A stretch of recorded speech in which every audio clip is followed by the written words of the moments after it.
Assalamualaikum warahmatullahi wabarakatuh dan salam sejahtera semua. Sementara itu kita menunggu rakan-rakan yang lain untuk join. Untuk makluman semua, hari ini saya ada menjemput bekas student UTHM. Okay, sekarang bertugas sebagai seorang jurutera di JKR yang akan berkongsi dengan anda semua tentang pengalaman dan juga reka bentuk jalan ya.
Besar tu susu coklat, sekarang ni susu coklat je. Ha?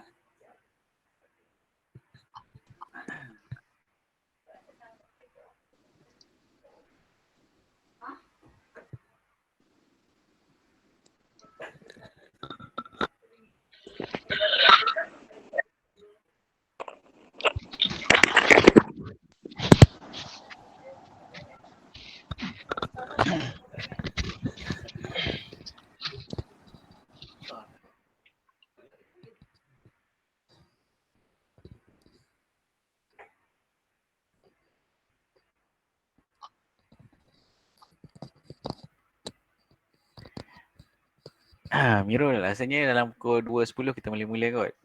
Yang lagi 5 minit lah. Boleh, kata boleh. Lagi 2.10 kita start. Baik.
Okay, sementara menunggu rakan-rakan anda yang lain masuk, dekat chat box tu boleh type number anda sebagai bukti kehadiran.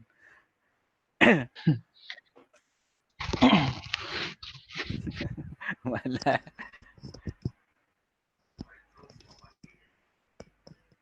Pakai tu lah bising.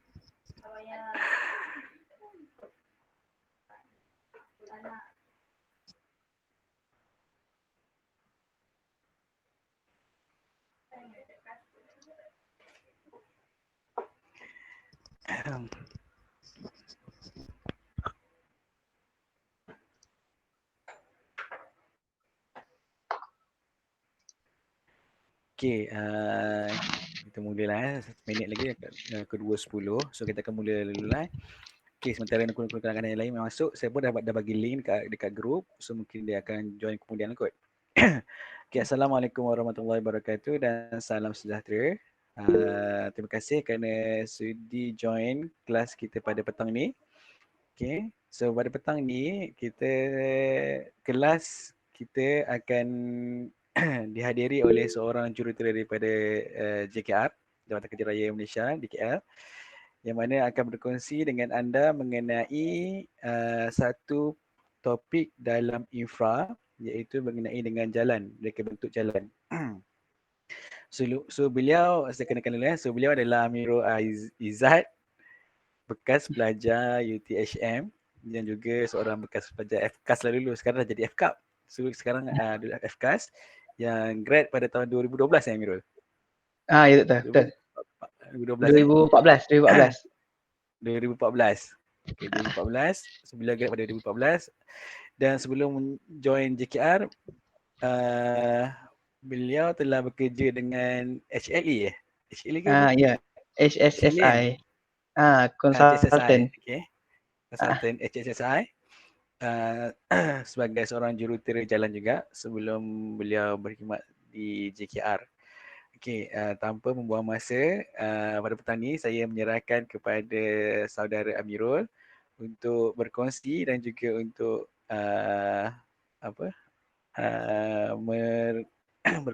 berkongsi mengenai reka bentuk jalan. So Boleh? saya serahkan kepada saudara Amirul untuk teruskan sesi pada petang ni. Okey, baik. Sekejap ya.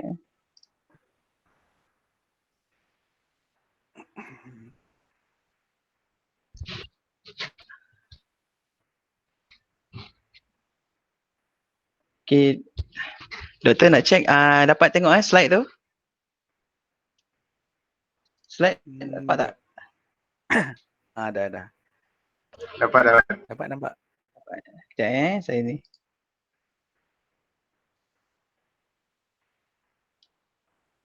So nanti semasa presentation kalau nak macam boleh Amirul Boleh. Masuk je, tanya je. Sekejap saya punya ni kalau dia tak ni pula. Saya dekat saya dia tak keluar pula. Sekejap saya check. Okey. Boleh teruskan Nampak semua? Okey. Sekejap ya. Hang pula. So kalau ada sebarang pertanyaan ke, nak tanya ke semasa presentation tu, bolehlah mencelah kot. Okey, testing slide doktor ni boleh bergerak nampak semua Saya teruskan Okey, baik. Assalamualaikum, selamat petang semua. Saya Amirul Izzat bin Ismail. Okey, sekarang saya bekerja sebagai jurutera JKR lah dekat RSQ. Terima kasihlah kat doktor sebab sudi invite saya untuk share dengan adik-adik cik-cik ni berkaitan dengan reka bentuk jalan. Okey, apa yang saya nak share hari ni sebenarnya apa yang saya dah belajar lah selama saya bekerja pada industri ni. Lebih kurang dalam 4 tahun lebih. Dekat 5 tahun lah. So apa yang saya nak share ni sebenarnya adalah basic lah. So sebelum saya nak share, saya nak bagi tahu yang sebenarnya design jalan ni sebenarnya dia tak ada right or wrong. Tak ada salah ataupun tak ada silap. As long as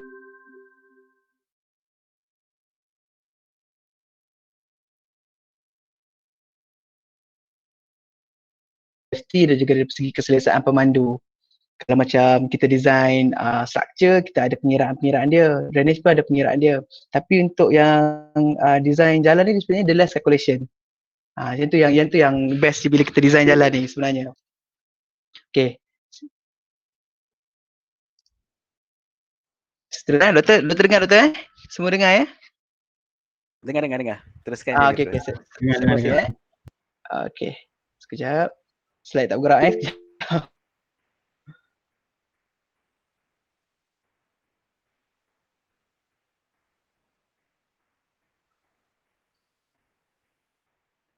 Slide saya dia hang pula.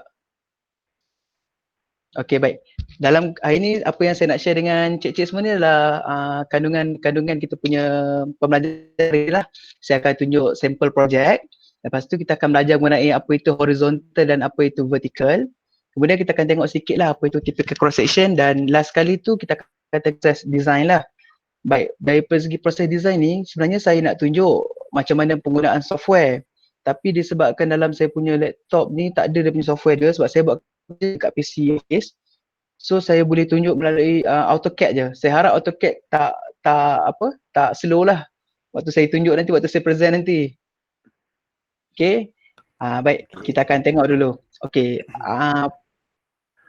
apa yang kita maksudkan dengan design jalan ni, dia ada road design process dia. Sebelum kita mulakan mana-mana design jalan ataupun projek-projek jalan yang dekat swasta ataupun dekat government ni, kita akan dapat satu dipanggil design brief ataupun project brief. Project brief ni dia menceritakan semua tentang kos untuk sebuah projek itu. Lepas tu dia dah beritahu berapa jarak projek yang kita dapat ni dan juga daripada mana hendak ke mana. So daripada detail project brief ni lah nanti yang akan kita gunakan untuk kita buat kita punya design lah sebagai seorang jalan. Okay, lepas kita dapat design brief tu, kita akan tengok juga design development plan dia. Kemudian kita akan gather all the info berkenaan dengan projek yang kita nak buat tu. Pada masa yang sama tu kita boleh dapatkan geological map, kita boleh tahu keadaan dapatkan dia punya land use dekat situ. Kalau klien kita boleh propose kat kita aerial photo, lagi better sebab daripada situ all this info kita dah boleh jangkakan macam mana reka bentuk jalan kita sendiri. Okay, lepas tu kita tengok pula dalam design brief kita tu jalan kita ni jenis jalan baru ataupun jalan yang lama. Kalau jenis jalan yang baru, kita kena propose dia punya new corridor dia. Berapa banyak corridor kita kena design tu bergantung kepada kita punya brief tadi tu lah. Dan akhir sekali kalau jalan itu adalah jalan jenis existing road, kita kena tengok geometrik jalan keadaan asal. Selalunya jalan yang existing road ni kita nak buat pelebaran. Contoh macam single carriageway, contoh macam R2, 3 meter kiri, 3 meter kanan, kita nak buat pelebaran carriageway. Tambah lagi 3 meter kiri, tambah lagi 3 meter kanan, dan tambah dia punya shoulder. So kita akan tengoklah geometri jalan dia dekat situ. Lepas itu kita akan buat konsep design. Masa ni kita tak dapat lagi survey. So konsep design yang kita akan buat adalah kita akan buat melalui di dalam AutoCAD ataupun di dalam Google Map. Google Map ni sebenarnya banyak dia punya function dia kalau kita pandai guna. So kita boleh design melalui reka bentuk konsep kita di Google Map. Okay. Lepas kita dah approve kita punya design konsep, kita akan present pula dekat kita punya klien sama ada dia bersetuju ataupun tidak. Kemudian barulah kita akan propose dengan kita punya survey. Inilah yang penting. Survey ni bila kita lantik buat pelantikan survey, juruukur survey, dia akan turun ke site dan dia akan dapatkan ke semua data-data Z value ataupun keadaan asal tanah di tempat tersebut yang asal untuk kita gunakan suatu kerja-kerja design kita nanti. So dia panggil Z value dekat situ. Z value ni ataupun height value ni, kedudukan asal point dekat situ untuk kita buat design nanti. Nanti saya akan tunjuk waktu reka bentuk nanti. Dalam slide ni pun ada. Lepas kita dah buat ground survey, dah lantik surveyor, dah buat ground survey, dia akan bagi kat kita survey tu. Time ni lah kita akan proses kita punya design.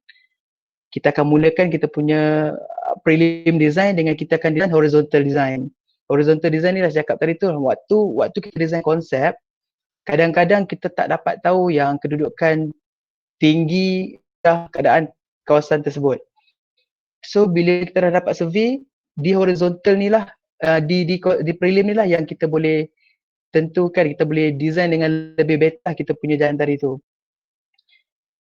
Sewaktu kerja-kerja prelim design ni, kita dah boleh pass kita punya prelim design ni kepada unit-unit lain. Antara unit-unit lain ataupun department lain adalah department bridge ataupun structure. Kita akan pass juga kepada bahagian unit-unit geotechnical, kepada environmental, dia akan tengok dekat itu sama ada sungai ataupun tidak, kacau atau tidak alam sekitar di kawasan tersebut. Kemudian kita akan pass juga kita punya kepada road safety audit lah untuk dia menilai design dan sokongan electrical untuk sama ada lampu-lampu jalan dekat situ perlu tak ditambah ataupun digantikan baru. So proses-proses ni lah yang akan membuatkan yang bukan setakat jalan saja yang kita akan design. Once kita design jalan ni, kita boleh pass kepada department-department lain untuk dia proceed juga dengan dia punya design. So kita sebagai jalan ni kadang-kadang kita sebagai main designer lah. Untuk control semua design-design yang lain. Nanti kita akan compile semua design tu. Selepas kita proceed dengan kita punya prelim design, kita ada mesyuarat semua, meeting, approve dengan klien. Kemudian kita akan proceed pula dengan Sekejap saya punya slide. Tengah ni.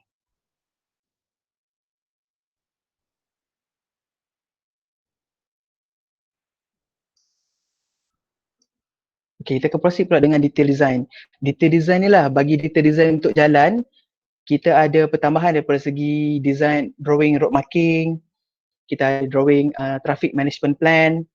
So daripada detail design ni jugalah nanti kita akan proceed juga kita punya design yang dah tambah baikkan itu kepada unit-unit lain untuk diorang finalize juga dia punya design. Okay, kemudian lepas kita dah settle kita punya detail design, waktu ni lah yang kita kena buat verification lah. Kemudian kita akan once verify dah kemudian kita akan keluarkan design output. Sewaktu design output ni lah yang kita akan buat BQ, kita akan check balik kita punya kuantiti mencukupi ataupun tidak dengan kita punya draw. Kemudian kita akan buat anggaran kos. Sama ada melebihi ataupun tidak shilling ataupun kos pembinaan yang dibenarkan untuk projek ini. Kemudian bila dah settle, kita ada BQ, kita dah ada drawings, kemudian kita akan pass kita punya design ke unit quantity surveyor ataupun QS untuk dia buat tender evaluation. Waktu lah dia akan nanti kita punya kontraktor untuk masuk tender lah. Once dia orang dah lepas dan dia kita award kontraktor tu untuk dia dapatkan projek tersebut. Kemudian berdasarkan drawing construction kita tadi tu, itulah yang dia akan gunakan untuk sebagai dia punya data untuk dia mulakan kerja dekat site. So kita boleh tengoklah actual macam mana kita design dengan apa yang ada dekat site nanti. So dalam masa yang sama kita sebagai designer, kita akan selalu deal pula dengan kontraktor. Dia akan selalu tanya dekat kita sama ada kita punya design ni nanti mencukupi tak dekat site nanti. Kadang-kadang tak sama. So dia akan sentiasa liaise dengan kita.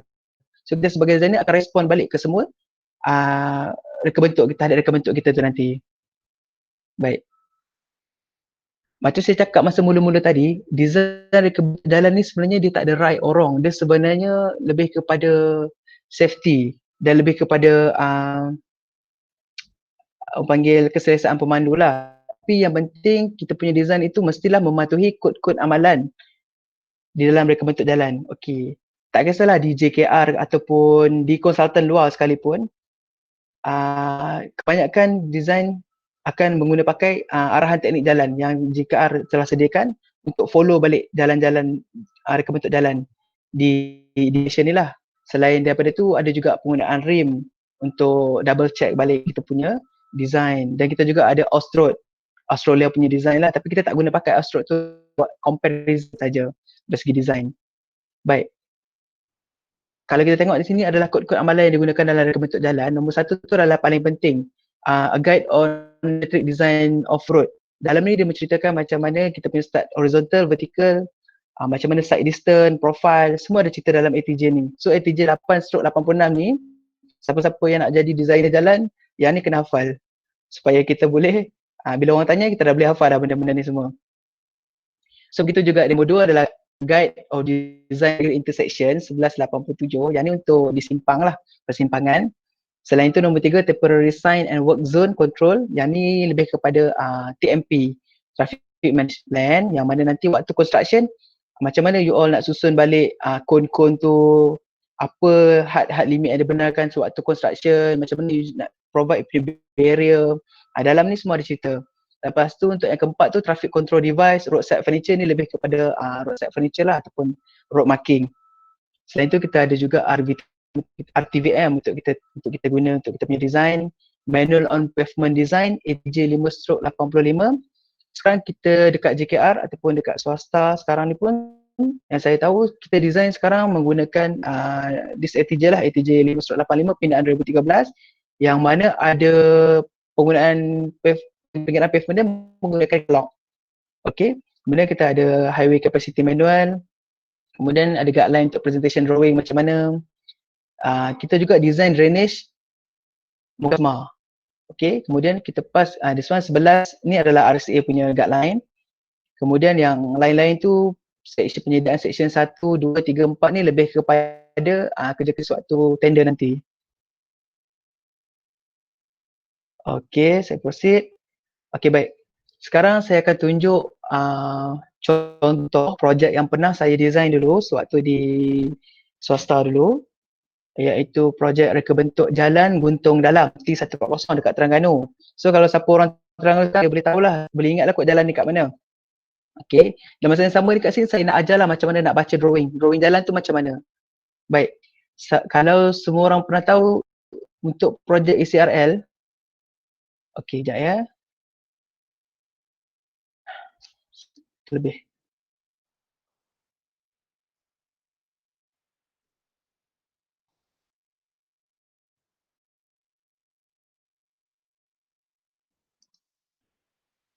Sekejap ya. Okey. Kalau dapat tengok yang dekat slide ni, chainage yang atas ni adalah chainage ECRL. Pernah dengar kan ECRL, kereta api laju tu daripada Gombak ke Kelantan. Ya, waktu ni saya ada buat untuk projek ni lah. Kalau dapat tengok dekat chainage atas ni adalah ECRL punya jajaran, alignment dia telah langgar jalan JKR yang bawah ni. Kalau yang asal ni yang putih yang bawah ni, yang grey ni. Okey. Yang grey ni adalah jalan JKR yang asal. Okey, bila mana ECRL tu telah datang belah jalan JKR, so kita sebagai konten pada masa tu terpaksa design balik jalan JKR asal, realign balik jalan tu untuk kita jadikan jalan asal tu flyover untuk melintasi pula ECRL dekat bawah ni. Okay, ECRL ni kenapa dia belah jalan kita dekat bawah dan dia kenapa dia yang tak fly ke jalan kita adalah sebabkan oleh gradient. Gradient kereta api lain tak boleh lebih daripada 0.01%. So basically nak tak nak dia terpaksa langgar jalan kita. So kita yang kecil ni terpaksa didesign untuk melepasi ECRL tersebut. So jadi flyover lah, ataupun dalam bahasa teknikal dia panggil road over bridge. So kita sebagai jalan akan design balik jalan yang merah ni adalah jalan yang baru. So basically kita sebagai designer apa patut kita tengok adalah ketinggian jalan asal kita ni, ketinggian baru kita ni dengan existing ground daripada existing alignment daripada ECRL tersebut. So kita dah kira lah berapa ketinggian yang diperlukan. Kemudian patut kita perasan dekat sini pun ada sungai. So basically kita punya structure tu akan melebihi kawasan sungai tersebut lah. Okay, sebelum kita punch back dengan jalan asal tadi. Okay, saya tunjuk slide seterusnya. Okay, inilah yang saya cakap tadi tu. Macam mana kita nak baca drawing ni. Yang asal ni tadi adalah, yang saya tunjuk ni adalah ECRL. Yang merah ni adalah jalan kita yang baru, yang telah kita design. Okay. Bila mana kita naik kita punya level jalan, so akan ada embankment dekat sini. So yang hijau ni adalah embankment. Ataupun kita panggil fill dekat sini. Setiap satu fill ataupun satu berm dipanggil ni 5 hingga 6 meter. So basically kita beritahu kat sini dua berm ni lebih kurang dalam 10 hingga ke 12 meter lah. Okay.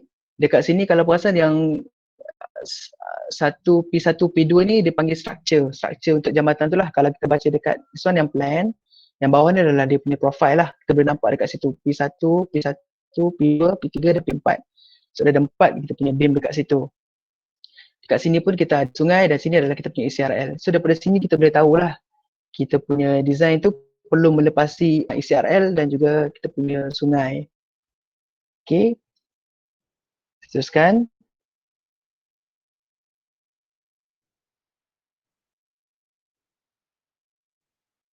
Okay. Kalau kita tengok tadi ada horizontal dan vertical, sekarang kita akan tengok juga setting out mainline. Setting out mainline ni ataupun dalam nama lain dia panggil alignment control plan. Alignment control plan ni sebenarnya dia akan diproducekan melalui software. Okay, sebelum tu saya lupa nak cerita antara software-software yang diguna pakai untuk designer jalan dekat industri sekarang ni adalah Civil 3D, kita ada MX Road dan sekarang ni kita ada Open Road lah. Untuk designer-designer lama pada zaman dulu, dia orang ada menggunakan software Nova dan juga PDF. Dan sebelum-sebelum tu lagi, jalan ni dia orang design secara manual. Dia orang ada set alat dia untuk dia orang designkan secara manual. So untuk yang current designer sekarang ni, macam kita modern designer ni, kita akan guna software tadi lah saya cakap, MX Road ataupun Civil 3D. Tapi dekat JKR ni kebanyakan designer guna Civil 3D, hanya beberapa pakai MX Road. Okay, so nanti untuk design jalan tu nanti saya akan discuss balik macam mana. Mungkin saya akan boleh share lah dengan cik-cik semua ni software yang pirate tu lah, Civil 3D. Senang sikit nak guna sebab dia macam AutoCAD je. Baik, saya sambung untuk setting out mainline ni. Okay, kalau kita boleh tengok dekat sini, untuk jalan ni dia ada, kita boleh panggil, kalau yang straight line macam ni dipanggil tangent. So basically kalau you nak design jalan, you kena starting you punya satu tangent, punya garis lurus, first tangent ke second tangent, in between tu you boleh letakkan dia punya radius. So macam tu lah kita punya design jalan. Just berdasarkan satu tangent ke satu tangent, you letak you punya radius dan nanti you akan offset. So setting out ni dia come out daripada, dia produce daripada software. Dia ada data-data dia iaitu bearing-bearing semua ni. So dan bearing ni lah nanti digunakan oleh surveyor sewaktu dia mulakan construction tu nanti. So berdasarkan drawing setting out ni, dia dah boleh mulakan construction dah nanti. Okay, saya teruskan.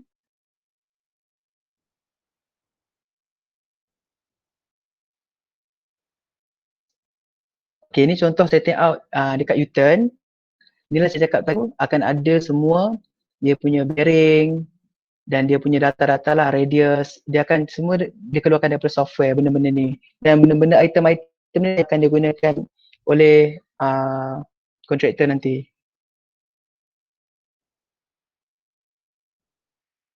Okay.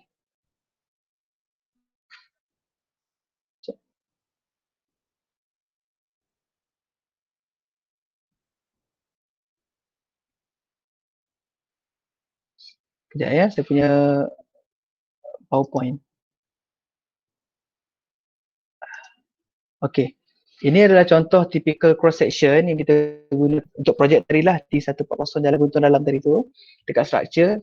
Untuk design ni saya pakai design R3. Kalau R3 dia punya kelebaran jalan dia, kalau kita tengok APJ tadi 3.5 meter, 3.5 meter kiri dan kanan single carriageway. Kita ada shoulder 2.5 meter dan kita ada parapet. So total 12.9 meter ni kita punya jalan. So costing kita semua akan berdasarkan nilai 12.9 ni.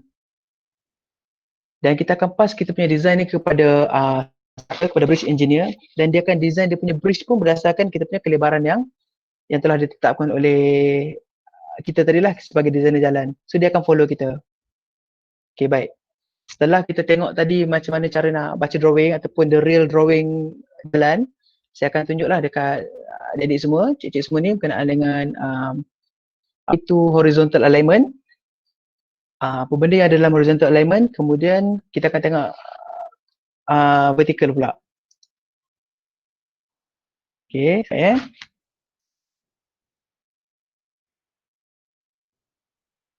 Okay, dalam jajaran mendata ataupun horizontal alignment ni, kita akan belajar itu jenis lengkung, kita akan belajar itu apa itu sendengan ataupun support elevation dan minimum radius lah.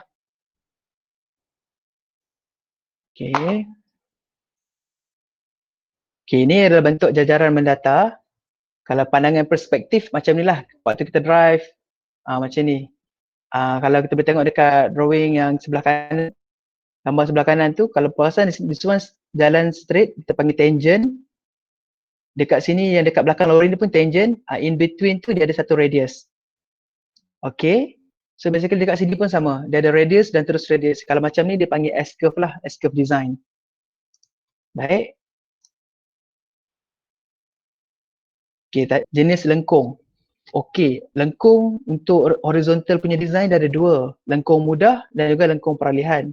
Lengkung mudah ataupun simple curve ni dia sesuaikan untuk kawalan lengkung yang besar dan lebih 2000. Maksud dia dekat sini 2000, sebenarnya 1000, 2000 ni sebenarnya dah lebih kepada straight line dah. So dia tak perlu satu length untuk apa orang cakap untuk faktor safety dah, sebab disebabkan radius yang besar dia dah menyebabkan berlakunya keselesaan dah kepada pemandu. Sebab tu dia panggil simple curve. Manakala lengkung peralihan ataupun transition ataupun spiral curve ni, bagi lengkung peralihan ni, sewaktu nak sampai di satu radius tu, dia ada satu length, dia panggil length of spiral. Length of spiral ni lah yang akan dipakai oleh pemandu untuk kita bila kita drive tu, kita more safety dan lebih lesser. Sebabkan lengkung peralihan ni selalunya dia punya radius dia kecil-kecil, tak macam lengkung mudah tu yang radius dia besar. Okay, saya akan tunjuk macam mana bentuk tadi yang dicakap dengan lengkung mudah dan lengkung peralihan.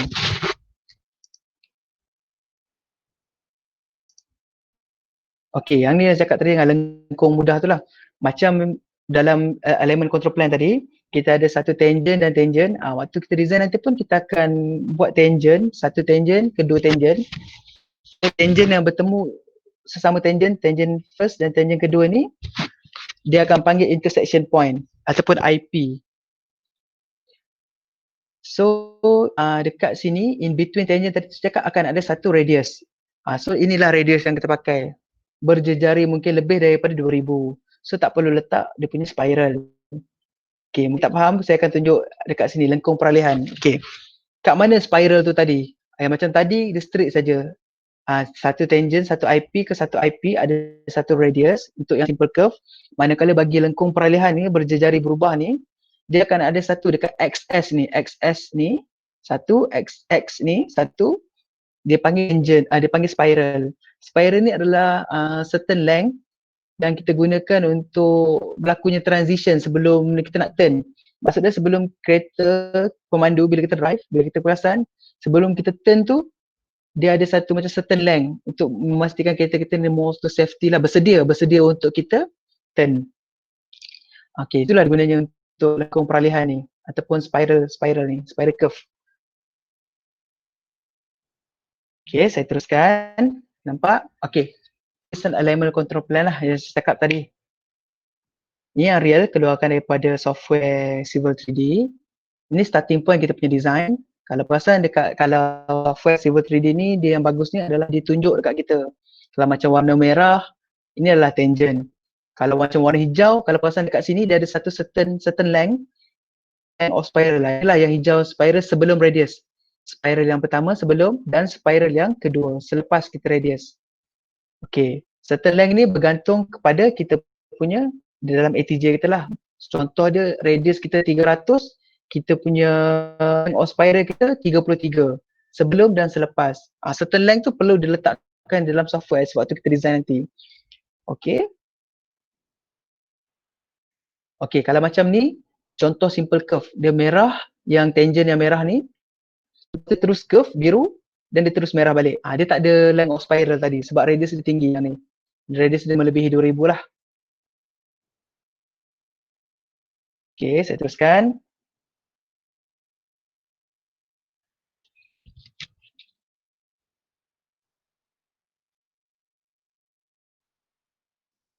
Sekejap ya.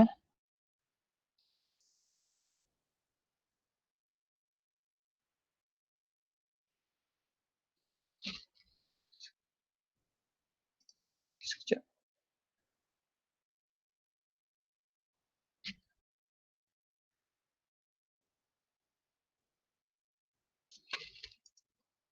Okay, sekejap ya. Saya punya ni hang pula.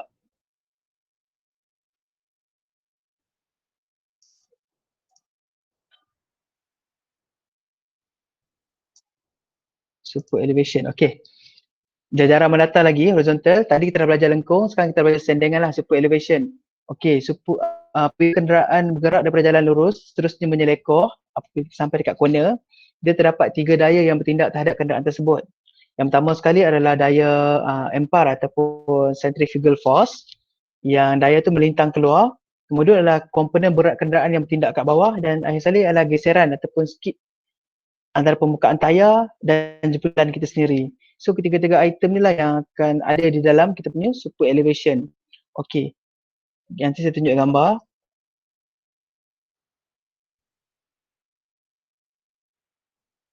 Okay, kalau kita tengok gambar yang ni saya cakap tadi tu lah, daya yang menolak keluar, centrifugal force. Kita ada geseran di antara tayar dan juga jalan, dan juga ada berat kenderaan itu sendirilah. Okay, di dalam reka bentuk horizontal ni, keperluan super elevation ni adalah amat penting sebenarnya untuk daripada segi safety lah. Baik, sekejap saya tunjuk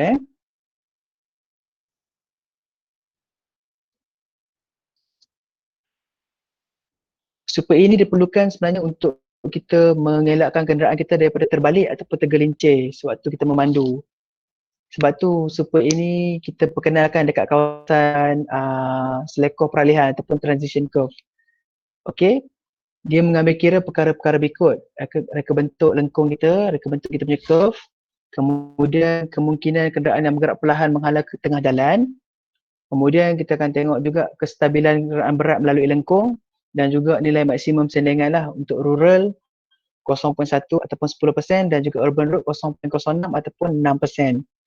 Okay, so function super ini adalah lebih kepada safety supaya kenderaan kita ni bila kita bawa laju, kadang-kadang bila kita drive kereta kita laju, kalau tempat tu tak ada super E ataupun super E dia tu tersalah suatu construction ataupun daripada segi reka bentuk pun design akan menyebabkan kereta itu terbabas. Okay, saya teruskan.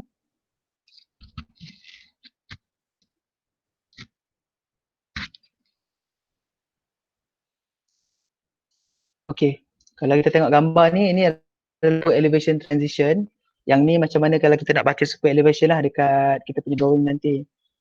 So yang saya cakap tu macam ni tadi, kita punya jalan ni dipanggil normal crown. Kalau sudut pandangan perspektif, dipanggil normal crown macam ni. Pandangan A ni dia adalah perspektif macam ni. Sewaktu kita straight dan lurus dia macam ni. Straight saja. Tapi bila kita dah start membelok ke kanan ataupun ke kiri, dia ada satu transition yang mana kita punya jalan kita yang belah kiri tu left hand side kita ataupun jalan belah kiri kita tu akan transition sedikit-sedikit sebelum dia full elevation ataupun elevation semua terus. Maksud dia macam yang dekat drawing yang ni. Dia full tu maksud dia daripada yang belah kiri tu dia di atas dan yang belah kanan dia berjalan tu di bawah. So waktu dia selekoh dia akan tunjuk full super elevation macam ni. Dekat drawing kita boleh nampak nanti. So sekarang kat sini saya nak tunjukkan mungkin tak perasan, mungkin tak boleh ni, tak faham sangat. Nanti kita akan lihat kat drawing lah. Okay, yang ini kalau kita tengok table 4/7B, Design Super Elevation dalam ATJ 8/86 pindaan 2015. Waktu kita nak design tu nanti, let's say lah you all design jalan tu dengan bentuk jalan kita dah 80 km/h. Kita tengok kita punya sewaktu kita dah design jalan tu, tangent first dan tangent kedua kita nak decide nak letak radius kita 800. Dalam masa yang sama kita kena make sure yang kita punya spiral tu kena follow balik table ni. Okay.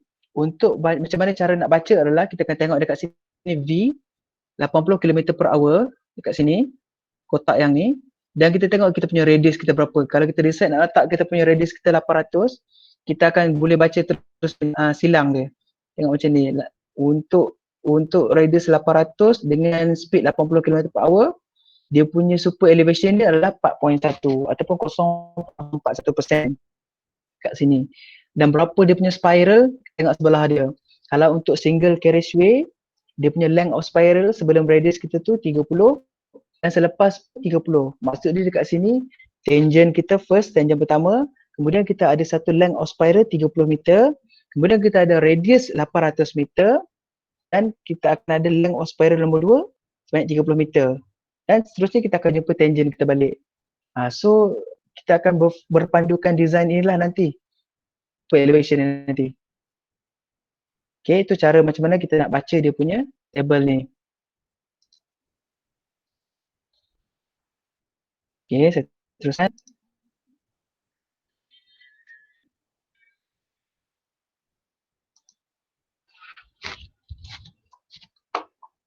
Sekejap.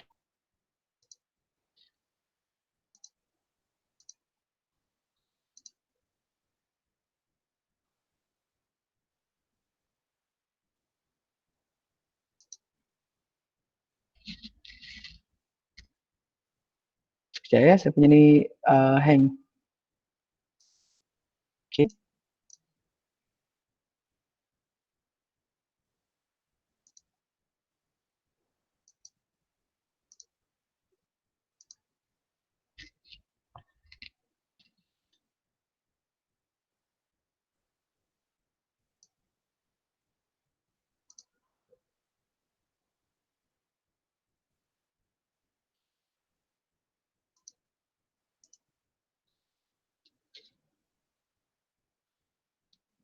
Okay, sekejap.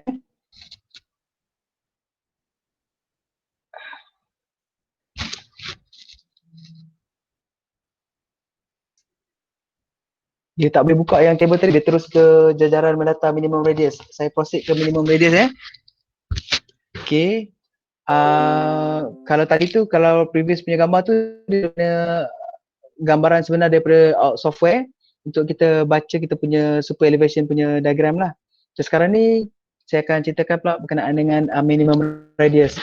So dalam 4.5 dalam ATG juga dia ada minimum radius bagi setiap satu speed tu.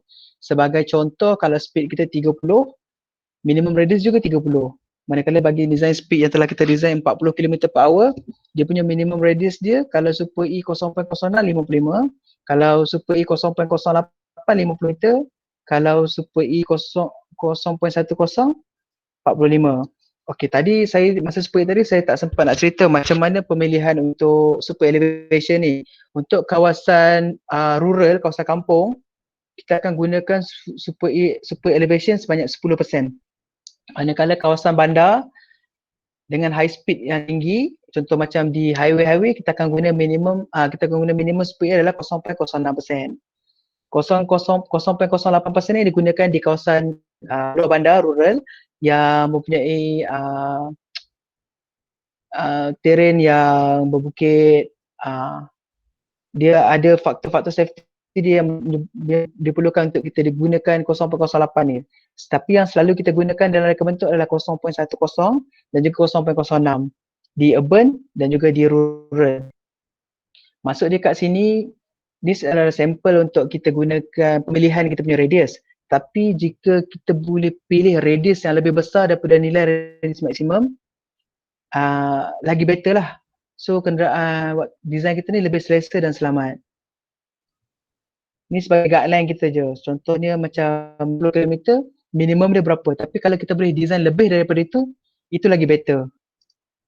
Okay, saya teruskan. Kalau tadi kita dah belajar mengenai horizontal, sekarang kita akan belajar mengenai vertical. Vertical ataupun jajaran pugak lah. Kita akan tengok itu apa nanti K value, apa itu crest dan sag, saya akan tunjuk. Okay, apa itu fungsi jajaran pugak? Dia adalah menentukan aras jalan raya untuk mencapai tahap keselamatan dan saliran yang baik. Selain itu, dia melibatkan peralihan di antara dua kecerunan yang berbeza. Kadang-kadang bila kita tengok kita dapat survey daripada surveyor tadi, kita tengok permukaan kawasan yang kita nak design tu lebih kepada kawasan mountainous, berbukit. Mesti dia ada kawasan yang tinggi dan kawasan yang rendah. So, ini dimaksudkan dengan peralihan di antara dua kecerunan yang berbeza. Okey, lepas tu grade kecerunan. Di dalam vertical profile ni, dia ada nama gradient ataupun grade kecerunan. So, bentuk cerun yang mendaki dan menurun bukit dibezakan dengan tanda positif dan tanda negatif. So kalau mendaki dia positif, kalau dia turun dia panggil negatif. Contohnya positif berapa gradient? Positif 2.5% gradient. So bila turun negatif 2.5 ataupun negatif 3.4. Depend on kita punya design. So nilai kecerunan maksimal ni perlu dikawal bagi mengimbangi kos pembinaan kerja tanah dan kos pengendalian kenderaan.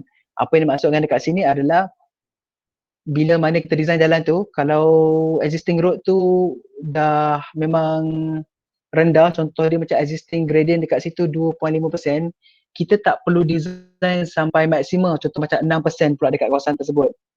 Sebab bila mana kita design 6%, dia akan berlaku, semakin tinggi jalan kita, dia semakin akan ada tambakan. Yang saya tunjuk masa mula-mula tadi, ada fill. Bila ada fill, dia akan menyebabkan kerja-kerja tanah yang berlebihan lah. So, kita punya design ni tak proper lah orang cakap. Dia akan menyebabkan berlakunya pertambahan kos. So kita sebagai designer kita kena make sure yang kita punya design tu must bersesuaian dengan keadaan tanah asal kat kawasan tersebut. Okay. Sekarang kita tengok vertical curve. Sama juga macam yang dekat horizontal, dia akan di vertical curve pun dia akan ada tangent juga. So macam first gradient dia akan panggil satu tangent, kedua tangent, in between tu dia akan ada satu radius lah. Tapi dia panggil crest curve kalau macam ni. Ingat kalau bentuk mendaki, dia akan panggil crest. Manakala bentuk yang turun macam ni, valley, yang lori ni turun ni adalah dipanggil sag. Nanti kita akan nampak dalam drawing apa itu, macam mana bentuk crest dan sag.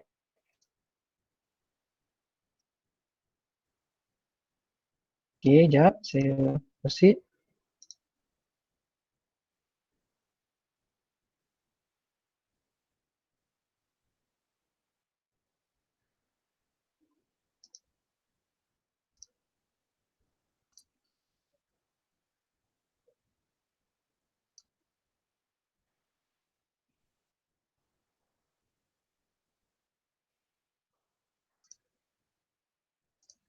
Okay, yang ni kalau tengok ini, kalau perasan yang dekat gambar ni, yang biru ni adalah existing ground profile. Maksud dia keadaan tanah yang asal. So kita sebagai designer kita akan design dengan lebih gentle lah jalan tersebut. Kalau perasan tangent pertama yang ni, A ni, tangent yang turun ni dan yang ketiga ni, yang ni adalah tangent yang ketiga yang biru ni. So basically in between tangent satu dan tangent ni dia ada satu curve, dia panggil curve A, dan di antara tangent kedua dan tangent ketiga ni dia ada curve B. So basically daripada jalan yang asal yang berbukit-bukit macam ni, nanti kalau pasal dia akan jadi warna hitam ni, dia akan smooth jalan kita. So in between lubang-lubang ni nanti dia akan jadi fill lah, fill. Manakala yang asal yang kawasan dekat sebelah dia ni, dia akan jadi panggil cut. Kita akan cut dekat kawasan tersebut. Okay.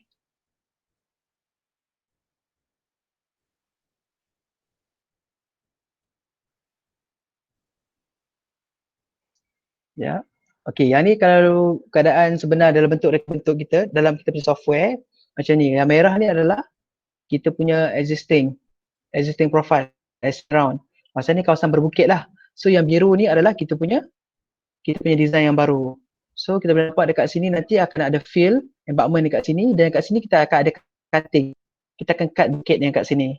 So jalan baru kita nanti akan jadi macam ni lah. Kita akan start climb, dan kita akan turun. This one kita panggil crest, yang ni kita panggil side kat sini.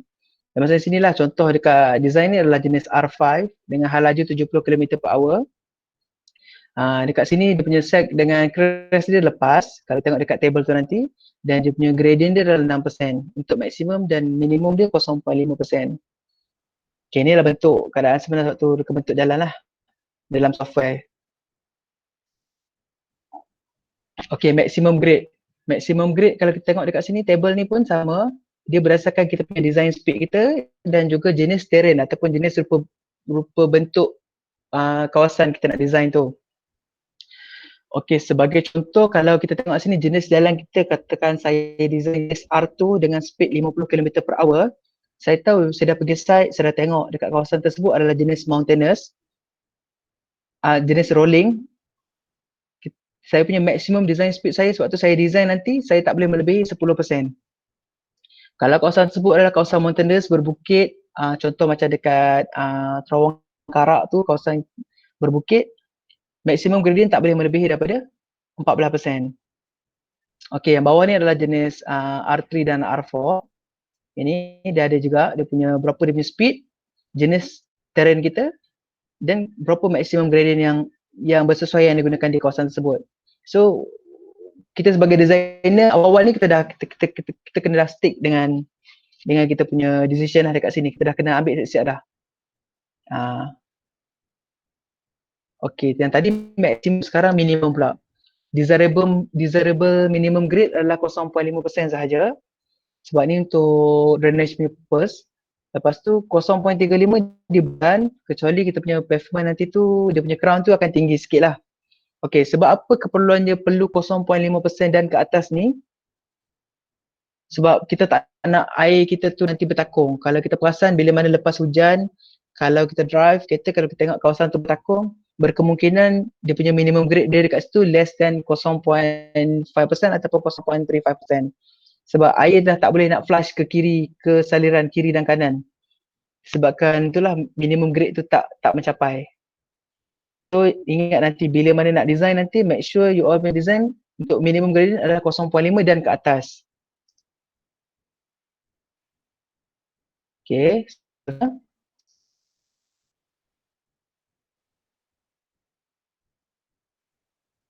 Okay, yang ni adalah general control for vertical alignment. Kalau kita tengok dekat ni, macam saya cakap tadi tu lah, kita kena design ni, kita kena smooth.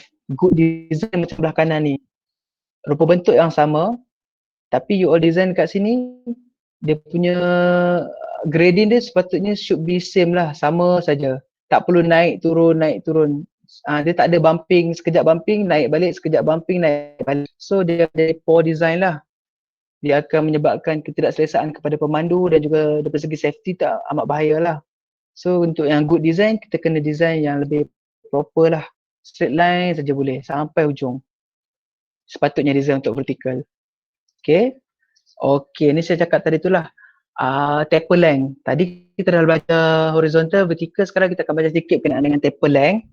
Taper length ni dia digunakan dekat junction. Sebab saya tahu nanti dekat masa design IDP nanti akan ada junction. So nanti pengiraan ni lah yang akan diguna pakai. Sikit je, simple je dia punya pengiraan dia. Sebelum tu saya nak beritahu yang taper ni adalah sewaktu dekat junction nak corner, dia ada satu certain orang cakap certain jarak ataupun taper untuk kereta rasa selamat untuk sebelum dia membelok. Dia panggil taper ni kat sini. Contoh macam dekat gambar ni yang dekat straight ni, dia ada diverge. Bila kita ada main line akan masuk ke junction ataupun kita untuk masuk ataupun merging. Bila mana kita nak merge kita daripada jalan kecil nak merge masuk ke jalan besar, dia panggil merging dekat sini. Okay. Dia punya pengiraan dia macam ni dekat sini, formula dia ada dekat sini. TD ataupun taper diverging sama dengan V per 3.6 kali dengan YD per 0.9. Untuk TM, taper merging, dekat sini taper merging, dia punya V per 3.6 kali dengan punya YM per 0.6. V tu hal laju dan dia punya YD tu ataupun lateral deflection tu dalam bentuk meter ni dia punya ni. Kalau perasan dekat TD ni, ni dia punya ni. Okay, kat sini. Dia punya lebar kita punya selalunya kita letak 5 meter ataupun 3.5 meter lah. Okay, ni simple calculation untuk diverging, simple saja. Kalau kita decide kita punya 60 km per hour per 3.6 kali dengan 5 meter. 5 meter yang dekat sini lah yang saya cakap tadi tu, lebar jalan kita yang nak masuk tu, merging ataupun diverge. Dan terus kita dapat nilai dia 92.6. 92.6 ini hanyalah dia punya jarak untuk dia punya taper yang ni sahaja. Okay, lepas tu selepas design taper, dia ada satu lagi certain length yang dipanggil parallel length. Untuk kenderaan kita drive, kita sebagai pemandu drive, sebelum kita selamat untuk masuk ke jalan besar. Okay, sekejap Okay, yang ni dipanggil parallel lane ataupun deceleration ataupun acceleration lane. Okay, macam mana cara kita nak baca dia? Tadi kita dah design kita punya taper dekat sini, kita dah dapat kita punya panjang taper. So macam mana pula kalau kita nak design kita punya parallel length? Okay, let's say lah kita decide kita punya jalan kita tahu dekat sini 50 km per hour jalan. Okay. Dan kita punya jalan yang kita nak masuk ni adalah sebanyak 60 km per hour. Yang ni design speed for approach road yang ni, yang dekat jalan yang kita nak masuk ni. Okay, length of deceleration lane jalan yang ni. So kita assume jalan kat saya tahu kata 50 km per hour. Dan jalan yang kita nak masuk ni design speed approach ni 60 km per hour. Dan kita baca bersilang 28 meter. So 28 meter tu dekat sini sahaja, length of parallel lane. 28 meter plus dengan kita punya tadi tu 69 meter tadi, 92 meter tadi. So total ni lah kita punya taper dan juga parallel length untuk junction. So nanti you all akan kira lah benda-benda nanti. Ni untuk decelerate, untuk accelerate pun sama. Sama konsep dia juga. Dia ada certain berapa length yang patut, berapa speed yang patut kita ada dan berapa speed yang patut kita approach. Okay. Kat sini nanti. TM yang kita dapat melalui pengiraan tadi tu, formula tadi. Okay. So sekarang kita dah belajar tentang horizontal, vertical. Sekarang kita akan belajar mengenai typical cross section lah. Okay. Apa yang ada dalam typical cross section ni, selalunya dia dia panggil koridor untuk kita punya design jalan lah. Untuk jenis standard road R1 ataupun minor road, dia punya lebar jalan dia adalah 5 meter, iaitu 20 meter kiri, 2.5 meter kanan. Dia ada shoulder, 1.5 meter shoulder, unpaved shoulder, bukan yang bertar, unpaved shoulder, dan juga drain reserve dan juga service reserve. So total untuk R1 punya ROW ataupun right of way 20 meter. Manakala design jalan, kalau kita design jalan jenis R2, dia bertambah dia punya kelebaran jalan kita daripada 2.5 kepada 3 meter. So 3 meter kiri, 3 meter kanan, dan dia ada shoulder 2 meter, dan dia ada drain reserve dan service reserve. So dia punya ROW dia pun still 20 meter, sama. Manakala bagi standard R3, dia punya kelebaran kreasi pun bertambah 3.25, dan punya ROW pun semakin bertambah. So semakin tinggi kita punya geometrik jalan, semakin tinggi dia punya ROW, right of way. Okay, sekejap saya tunjuk contoh yang jalan lebih besar, R4.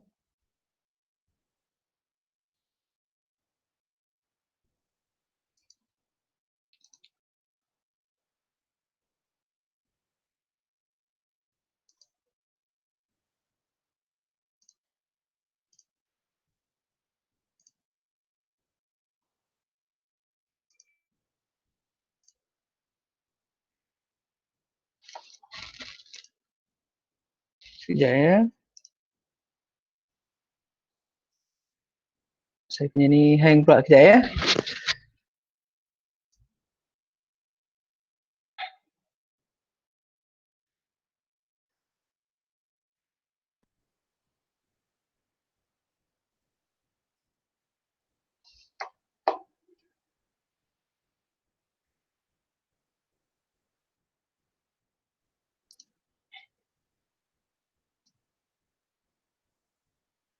Okay.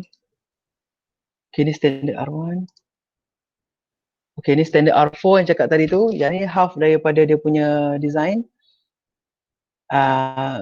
In typical half width, maksud dia dekat sini 15 kiri, dia punya ROW daripada center line, dan untuk R4 punya ROW kali lagi 2 lah, so 30 meter lah. Dia punya width pun bertambah 3.5. Gitu juga dengan R5 dan R6. Selalu R5 dan R6 ni dia terus design untuk dual carriageway lah, untuk besar terus. So 7 meter terus. So dia punya ROW dia yang dekat half ni 25 meter. So basically kalau kiri kanan 50 meter lah. Manakala untuk R6 60 meter dia punya ROW. Baik.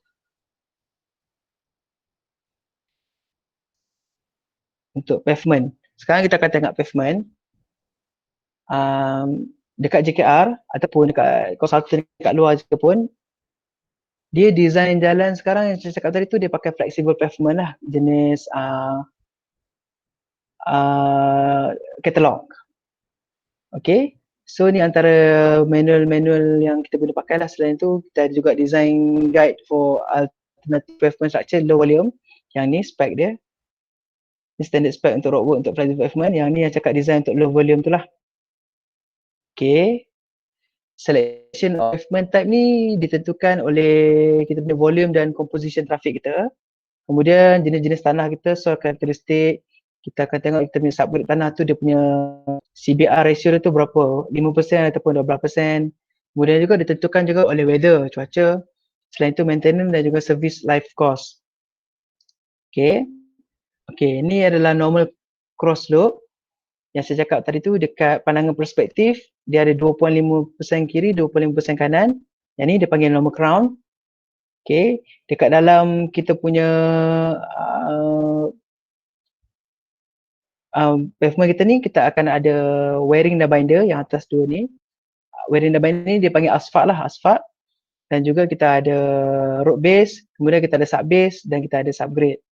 Okay, dalam ni dia ada juga drainage layer dan juga dia ada crash aggregate. Gitulah, tapi yang sebenarnya dia punya yang basic dia adalah subgrade, sub base, base. Lepas tu kita ada bearing dan binder lah. Baik.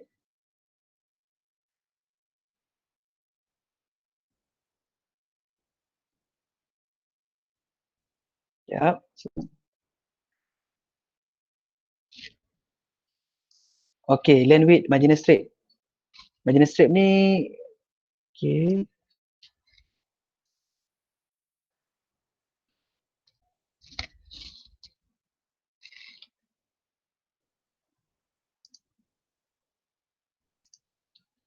Okey, merupakan tanda pada permukaan turapan yang terdiri daripada garisan memanjang.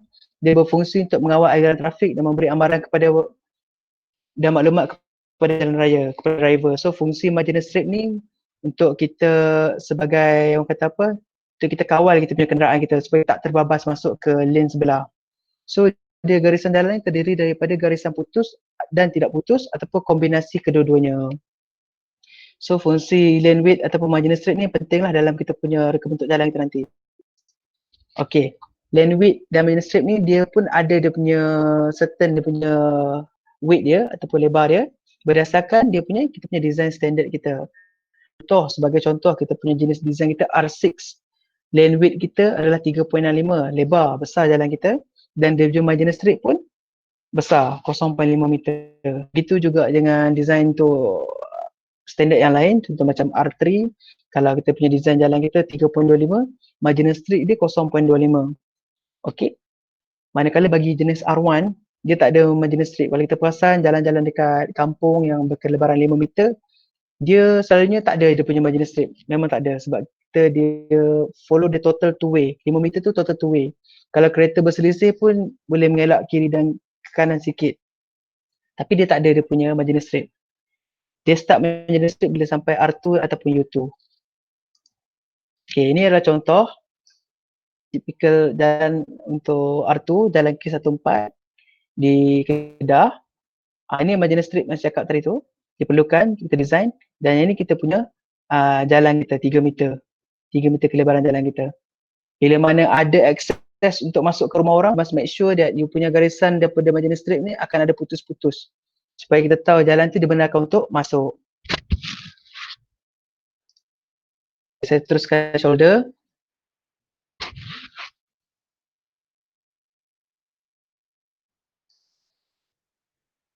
Sekejap, saya punya ni hang.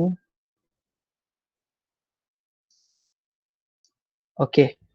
Bahu jalan ataupun shoulder merupakan satu bahagian jalan raya yang berterusan di sepanjang jalan. Okey, fungsi dia adalah pertama sekali adalah menyediakan sokongan mendatarlah kepada turapan jalan. Nombor dua, untuk kenderaan kecemasan lah, selalu orang guna shoulder ni untuk ambulans dan kereta polis lah. Lepas tu dia juga digunakan untuk mengalirkan air daripada permukaan turapan ke parit tepi jalan. Selain itu dia digunakan untuk menyediakan satu ruang untuk pemandu beralih ke tepi sekiranya terdapat kenderaan daripada hadapan untuk digagal mengawal kenderaan dia. So fungsi untuk safety kita ni bila kita provide shoulder dia lebih kepada safety lah supaya kita boleh elak kenderaan daripada terbabas dengan kenderaan hadapan. Bahu jalan mestilah mempunyai permukaan yang rata dan cukup untuk menanggung beban tayar dan permukaannya mestilah separas dengan tepi permukaan turapan. Mesti sama level dengan kita punya pavement. Selalunya yang dekat yang masukkan dekat sini adalah shoulder yang unpaved shoulder lah. You must make sure that you punya unpaved shoulder tu yang tak ada pavement tu sama dengan kita punya jalan kita tu, pavement kita tu. Jangan tak sama supaya nanti akan berlakunya accident lah sebabkan ketidakseimbangan dia punya level tu. Baik. Macam saya cakap tadi tu, bahu jalan ni ada dua jenis, bahu jalan pave berturap ataupun tidak berturap. Kalau berturap ni selalunya kita letak bituminous ataupun concrete surface, asfalt ataupun konkrit, rigid pavement, ataupun tidak berturap ni crusheran ataupun tanah ataupun just rumput-rumput biasa. Okey, kalau kita tengok dekat sini ada standard untuk rural dan juga ada standard untuk USIG. Semua ni boleh tengok dalam AT 86 tadi tu. Kita tengok kalau jenis R6, tengok jenis terrain kita. Kalau kita punya terrain kita jenis rolling, kita akan letak 3 meter kita punya shoulder. Kalau jenis kita punya design jalan kita dah decide jenis R4, bila mana jalan kita jenis flat, kita akan letak juga 3 meter kita punya shoulder. This one decide untuk kita decide sama ada kita nak letak pave ataupun unpaved. Selalunya bila design R2, R3, jadi kita letak unpaved shoulder selalunya. Lebih kepada kita sediakan shoulder dalam bentuk earth ataupun turf lah ataupun rumput saja ataupun tanah biasa. Okay. kan?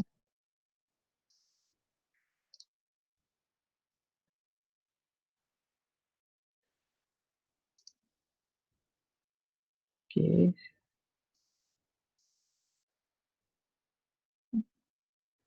Okay, ni adalah bentuk kita punya typical cross section dekat shoulder, dekat kawasan cutting dan juga kawasan embankment lah, embankment fill.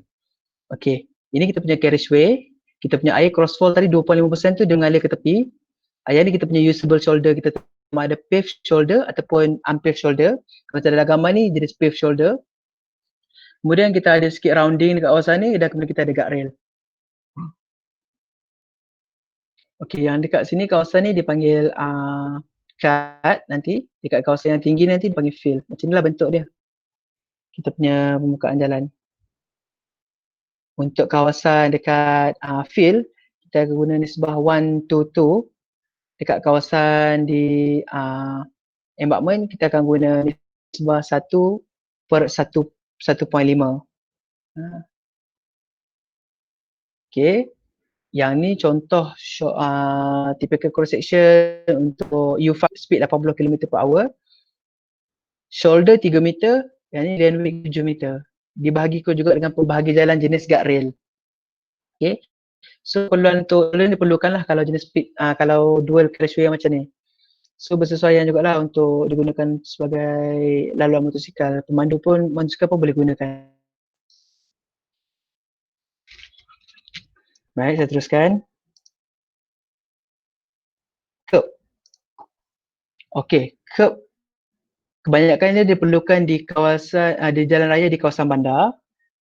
Jenis-jenis curb kita ada barrier curb, mountable ataupun semi mountable curb dan juga kita ada channel curb. Okay, dia digunakan untuk kawalan saliran, juga digunakan sebagai penandaan pavement untuk estetik, juga penandaan laluan pejalan kaki dan membantu pembangunan teratur di tepi jalan. So nanti waktu you all buat design IDP nanti saya tak pasti sama ada keperluan untuk letak curb ataupun tidak, bergantung kepada you all punya design. Okay, sidewalk. Sidewalk ni ataupun laluan pejalan kaki, dia bukan satu numerical warrant. Dia justifikasinya depend on vehicle ataupun pedestrian hazard. Yang ni sebelum nak buat design untuk sidewalk ni ataupun laluan pejalan kaki, dia ada pengiraan dia macam ada pengiraan kuantiti dia sendiri. Kita akan kira keberkesanan apa bila kita letak sidewalk dekat situ, berapa orang yang akan menggunakan dekat kawasan tersebut. Okay, selalunya dia digunakan di kawasan hospital ataupun di kawasan sekolah sebab banyak volume ataupun pengguna yang menggunakan kawasan tersebut, sidewalk. Desirable width dia 2 meter, minimum 1.5. Must have all weather surface. Yang boleh guna pakai yang cakap kata sesuai lah untuk semua jenis cuaca. Okay.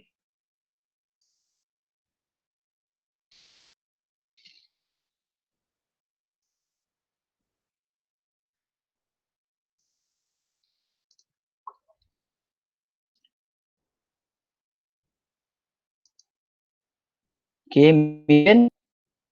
Okay, ni adalah contoh-contoh median yang digunakan. Kita ada jenis guardrail median, pembahagi jalan rail kat sini. Banyakkan digunakan di plus-plus highway. Kita ada jenis new jersey barrier ataupun NJB. Macam ni, pembahagi jalan. Selalunya pembahagi jalan yang digunakan di tempat di speed yang tinggi lah. Contoh macam di kawasan R5 dan R6 ataupun U5 dan U6. Selain itu di kawasan-kawasan bandar juga kita ada gunakan jugalah untuk membahagikan jalan. Contohnya yang kita gunakan jenis median curb. Selain itu jenis wire rope. Okay.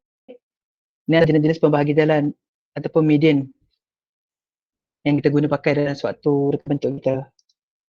Okay. Median ni dia ada juga dia punya certain weight dia, bergantung juga kepada dia punya standard design kita. Jenis R6, R5, R4, U6, U5, U4 ni kita dah design sebagai contoh kita punya design kita jenis R5 dan kawasan permukaan kita jenis flat. So kita boleh design minimum 4 meter ataupun desirable dia 6 meter. It depend dekat kita punya cross section. Kita yang tentukan. Okay. Kalau kita tak nak penggunaan kita punya ROW tu terlalu tinggi, kita boleh guna minimum lah 4 meter. Okay. Begitu cara kita nak baca ataupun kita nak pilih kita punya median waktu kita design nanti. Atas ni untuk kawasan rural dan bawah ni untuk kawasan urban lah. Baik.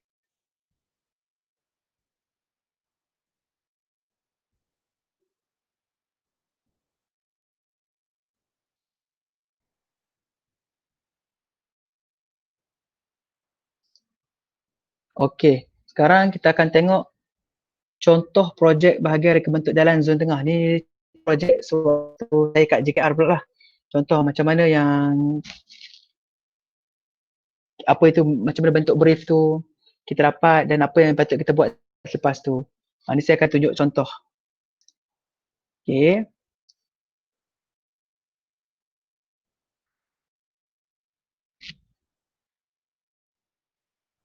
Ya, dia tengah loading. Okey. Okey. Kalau cik-cik semua tengok dekat sini, ini adalah brief projek, contoh brief untuk projek di kawasan Marang, Terengganu Pahang. Kita dapat brief projek macam ni. Membina tajuk projek, lepas tu dia bagi anggaran kos projek, parlimen mana, don mana, lepas tu dia akan cerita sikit lah latar belakang projek kita ni, lokasi, lepas tu objektif projek ni dan dia punya tempoh pelaksanaan, skop kerja-kerja utama kita. So berdasarkan data ni, yang point kita dapat brief ni, kita boleh start mulakan kita punya konsep design. Kita boleh tengok dan ni nak design dari mana ke mana. Contoh macam gambar yang dia bagi ni, daripada point A ke point B. Daripada sekolah wakaf tapai ni dekat sini hingga ke yang hujung, kita boleh tahu dah. So dekat sini dah kita boleh decide dah kita punya konsep design kita. Sebab pada masa ni kita belum dapat survey lagi, so kita boleh propose dulu lagi konsep design. Okay, inilah contoh brief project. Klien kita yang pada masa ni adalah Kementerian Pembangunan Luar Bandar. Yang ni. Okay, ada juga dalam brief ni diceritakan pasal isu dan risiko, lepas tu langkah-langkah mengatasi dan kesimpulan lah. So basically dia try nak bagi projek ni jadi, dia akan bagi tahu lah apa keperluan projek ni diperlukan, kenapa dia diperlukan projek tersebut. Okay, simple brief project.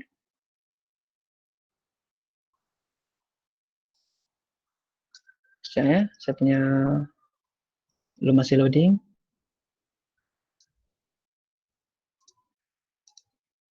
Okay, lepas kita dah tahu, kita dah dapat brief project, kita sebagai designer pada waktu ni kita dah boleh decide lah, kita boleh discuss dengan kita punya boss untuk pergi buat site visit lah. Okay, sebelum kita buat site visit tu, kita kena penentuan jajaran jalan dulu. Kalau boleh kita dapatkan input-input lain sebelum kita pergi ke site tu, lagi better. Contohnya macam kita boleh call JKR, macam saya JKR, saya boleh call JKR daerah dekat situ, minta dia punya info berkenaan dengan sama ada tak peta topo dekat sana, master plan dekat kawasan tersebut. Sekiranya tak ada, kita akan pergi site visit, kita akan buat site visit, kita akan tengok ground terrain dari situ, jenis rata ke, beralun ataupun jenis berbukit. Lepas tu kita akan tengok aliran air dekat situ, waterways dekat situ, sama ada tak sungai dekat sini, supaya nanti bila kita design drainage, kita flush kita punya air tu dekat kawasan yang waterway yang berdekatan lah. Lepas tu kita tengok juga hartanah sedia ada. Lepas tu keadaan tanah, jenis-jenis tanah kat situ. Kan bila kita pergi, kita tengok dekat Google Map, masa konsep tak pergi kat site lagi, kita tengok kawasan tu tanah rata, tanah jenis keras. Tapi bila mana kita dah pergi site visit, kita dah lalu kawasan tu, rupa-rupanya kawasan tu ada jenis kawasan berpaya. So dalam masa yang sama, kalau nak elakkan kawasan tersebut, kita kena decide lah untuk pergi ke arah lain lah, design di kawasan tersebut, bergantung kepada kita. Sebab tu pentingnya kita pergi site visit. Yang ni adalah contoh bentuk muka bumi. Kita dah boleh decide. Once kita dah sampai ke site kita tu, kita dah boleh tengok. Kalau cross slope dia less than 3%, long side distance, jauh kita boleh tengok kita punya pandangan, kita boleh assume this one flat. Begitu juga dengan rupa bentuk beralun dan juga berbukit. Kalau berbukit tu kita automatik lah boleh tahu lah kawasan yang berbukit, kita boleh determine terus, okay, kawasan yang berbukit. Untuk yang kalau kawasan tu beralun pun berdasarkan justifikasi kita sendiri. Kita sebagai designer kita justify sendiri. So saya rasa kawasan adalah berbukit, beralun ataupun flat, kita yang decide. Okay, seterusnya.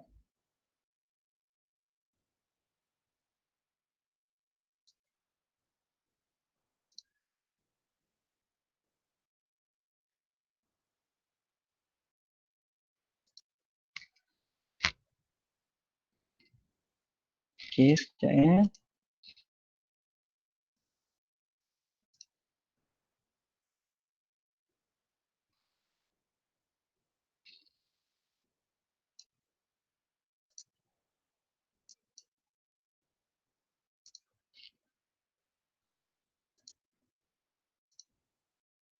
Okey. Once kita dah dapat dah tadi kita punya bentuk muka bumi kita dah determine. Kemudian kita akan keluarkan semua-semua input dia. Contoh kita tahu dah kita punya berdasarkan design brief tu, dalam tersebut adalah jenis R2.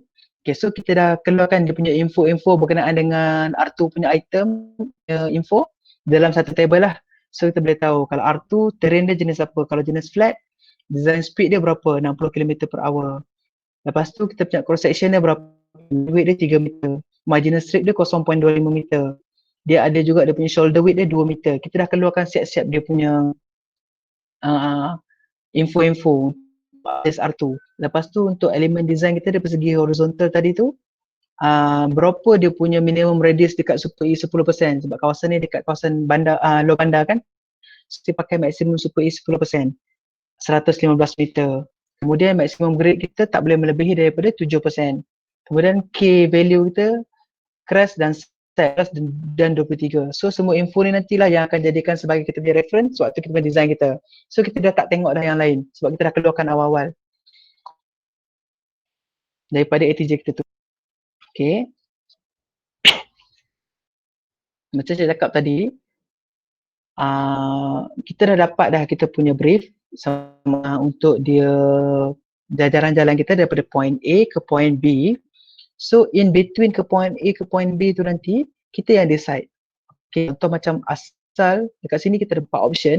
Asal dia terima daripada brief, kita try follow balik apa yang dapat daripada brief yang macam warna orange ni. Lepas tu kita try buat option baru, option 1, option 2 dan option 3 yang warna merah, warna hijau dan warna biru ni. This one option barulah. Okay, let's say lah option 1 kita cuba untuk elakkan uh, sungai. Kita cuba masa option 3 kita akan cuba lalu dekat sungai. Kita cuba buat perbezaan yang banyak. Kita akan cuba tengok dia punya apa orang cakap perbezaan dia daripada segi reka bentuk kita nanti.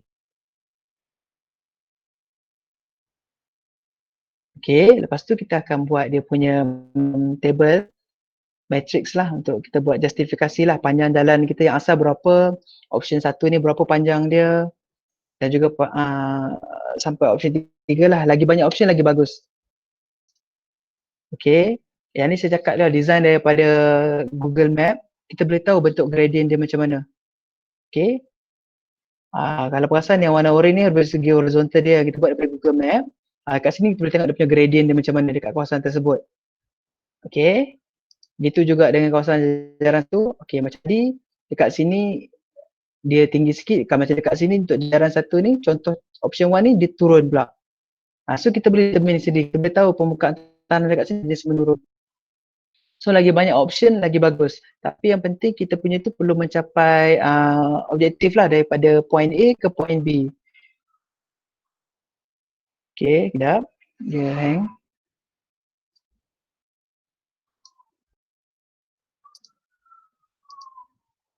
Okay, selepas tu dah akan buat perbezaan jajaran lah. Kita akan tengok jajaran baru, jajaran keseluruhan daripada segi elemen reka bentuk kita, daripada segi kerja-kerja pavement, kerja-kerja teknikal, structure, anggaran kos. Daripada sini nanti kita akan buat macam perbezaan dia, kita akan buat pengiraan dia. Berdasarkan keempat-empat pilihan ni, yang mana paling berlebihan kita pilih. Once kita dah pilih kita punya option, let's say lah kita pilih option 1, kita pilih option 1, daripada option 1 jajaran ni kita akan fix dia untuk kita hantar kepada surveyor sebab kita buat pelantikan untuk dia come out dengan dia punya survey drawings. Maksud dia proses ni adalah amat penting. Maksud dia once kita dah decide kita nak pilih option 1, then option 1 tu lah yang akan kita gunakan sebagai kita punya design nanti untuk prelim design nanti. Okay.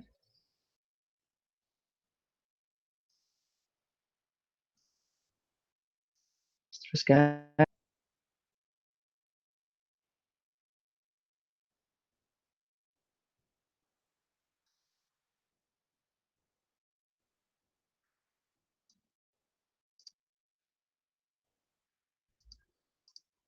Okay. Lepas macam cakap tadi, lepas kita dah decide option 1 sebagai kita punya koridor untuk option kan kita, kemudian kita akan buat lantikan jurukur, dan jurukur proses ni pun lama, lebih kurang dalam sebulan hingga 2 bulan. Kemudian lepas pelantikan jurukur ni pun jurukur tu pun akan masuk site dan memerlukan masa hingga sebulan hingga 2 bulan bergantung kepada panjang site tersebut. Kalau macam jalan tersebut hanya 1 kilo, mungkin mengambil masa lebih kurang dalam satu bulan. Macam saya pernah ada satu projek yang panjangnya 24 kilo, dia mengambil masa lebih kurang dalam 2 bulan. Dia tu pun masuk lebih kurang dalam 4 tim lah. 4 tim surveyor tu dia pergi dapatkan data-data point-point tersebut lah sebelum kita dapatkan Z value ataupun data tu untuk kita design dekat software kita. Okay. Lepas tu kita tengok semakkan data ukur di tapak. Once kita dah dapat dia punya survey tu, dia dah bagi survey, dia dah dalam data survey tu nanti dia akan tunjuk lah kawasan tersebut ada tak rumah orang, ada tak lot-lot yang terkena, lepas tu ada tak sungai. Semua benda-benda ni dia akan survey, dia akan ukur. Selain tu dia akan ukur juga mengenai existing road kita tu, access orang. Poin-poin ni lah yang akan kita gunakan untuk kita design tu nanti. Once dia dah bagi kita data ukur tu, kita kena buat semakan di tapak, juga semakan di pejabat lah. Maksudnya kita kena check balik value tu, Z value tu. Sama ada boleh guna ataupun tidak. Ataupun dia just bagi kita random saja, nilai yang tak ada nilai. Point yang tak ada nilai. Saya pernah dapat daripada surveyor yang point dia tu tak sama. Maksud dia tak buat dengan betul lah. Maksud dia kita detect dia tipu dia punya point tu. Sebab kita boleh check point ni ke point ni lebih kurang sama nilai dia. So satu lagi cara kita nak check adalah contoh macam dekat kawasan tersebut ada culvert. Tapi once kita dah dapat kita punya survey, kita gunakan survey tu, kita pergi pula buat lawatan dekat tapak, ada ke tak culvert dekat kawasan tersebut. Kalau tak ada, kita minta dia ukur balik. Maksud dia kita boleh tangkap dia lah kenapa you all buat je tak betul-betul. Kenapa tak ukur, kenapa tak capture culvert dekat dalam survey you. So kita kena double check balik dekat site. Kita tak boleh senang-senang terima point data daripada ni. Sebab kadang-kadang surveyor ni pun dia nak cepat. Dia boleh je create data. Sebab tu kita sebagai designer kita kena pergi double check. Okay. Okay ni sebab tu gambar-gambar di tapak kita pergi double check balik dengan surveyor, kita minta dia check balik. Kita tengok macam mana dia buat. Kita tengok balik dengan point yang dia bagi tu sama ke. Okay, kejap ya. Hang.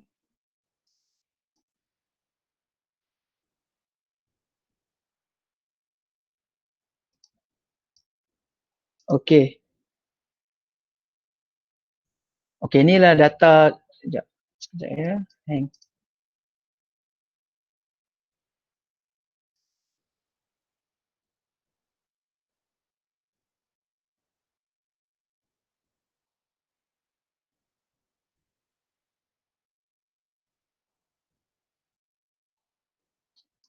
Okay, ini adalah contoh macam mana data survey yang kita dapat daripada surveyor.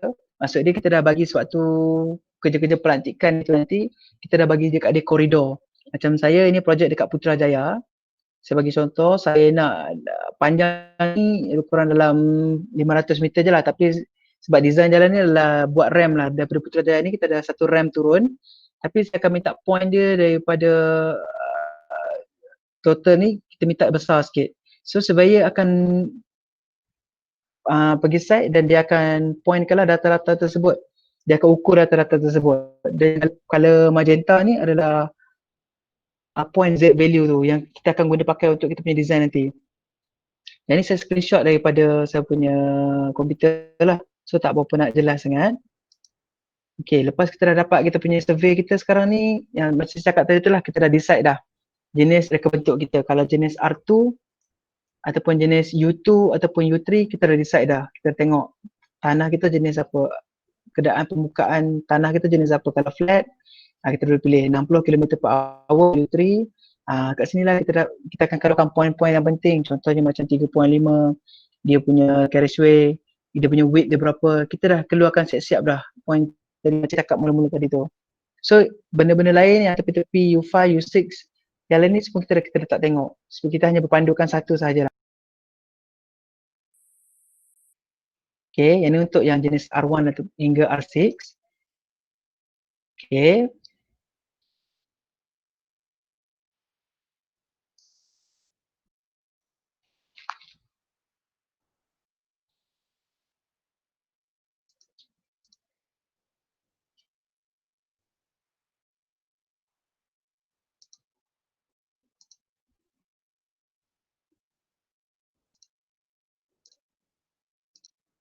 Okay. Sekejap ya.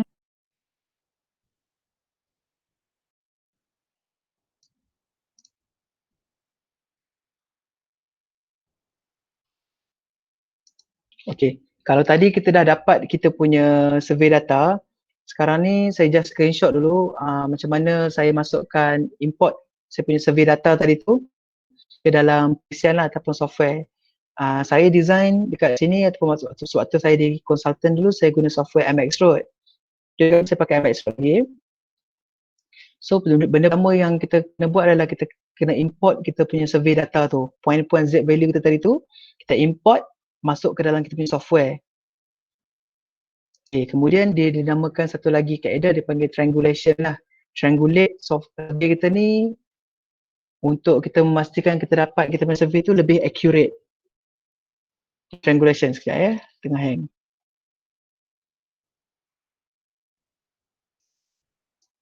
Okay, jadi kita triangulate kita punya survey data. Maksudnya survey point-point kita tu nanti dia akan triangulate antara satu sama lain. Sebagai contoh dekat point 1 dia punya level dia 14, point 2 14.5, point 3 14.3. So dia akan triangulate dekat situ untuk dapatkan kejituan lagi di antara setiap ketiga-tiga point tu.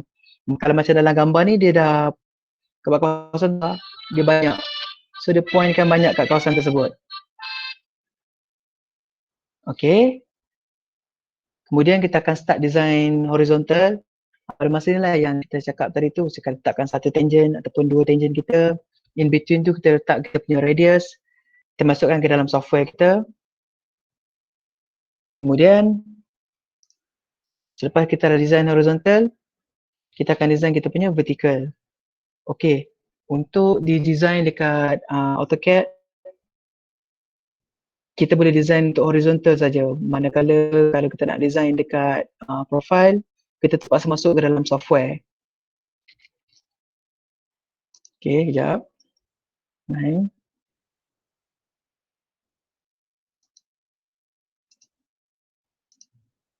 Okay, yang ni waktu kita design vertical ataupun profile kita, kalau perasan yang hijau yang bawah ni adalah existing road, yang atas ni yang merah, yang biru dan kuning ni adalah kita punya design propose kita punya alignment lah, bercadangan kita punya jajaran. Kemudian kita akan output daripada reka bentuk kita tadi. Saya cakap tadi tu data-data yang kita dapat tu.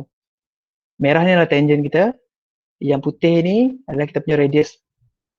So point-point tadi itulah yang kita akan keluarkan untuk kita produce kita punya drawing. Okay.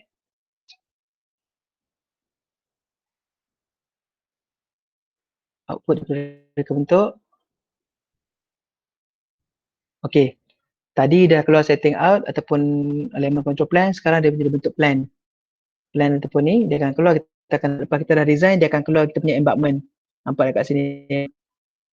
Okay. Ataupun tambahkan kita tadi. Dan kemudian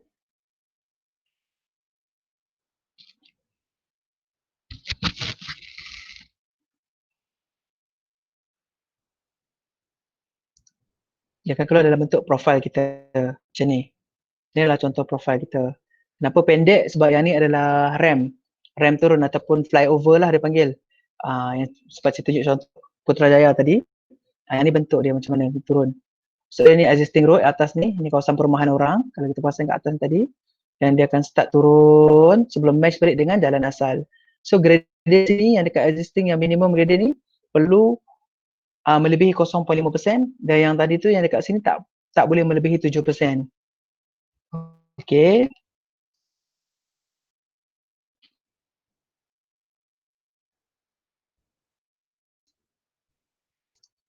Okay, ini kita superimpose balik kita punya design, kita plan dengan profile kita tadi. Lepas kita dah design, kita dah letak road marking, kita punya margin strip semua. ke dalam kita punya survey asal yang ada lot-lot semua tu untuk kita produce kita punya drawing. So daripada software nanti kita akan convert into AuCAD drawings, dan daripada AuCAD drawing tu nanti kita akan bagi kita punya drafter untuk dia produce kita punya drawings. Okay, terima kasih. Tu yang saya dapat tunjuk lah berkenaan basics kepada reka bentuk jalan. Alright. Terima kasih Mirul. Okay. Okay dah. Nanti boleh share slide ke Mirul? Boleh. Nanti, Mirul, okay, saya plan macam ni. Nanti saya akan share slide. Saya akan share juga dengan semua ATJ. Saya akan bagi semua ATJ yang saya tunjuk tadi tu. Dan juga saya akan bagi contoh calculation lah. Jangan contoh drawing lah untuk tengok, untuk belajar lah.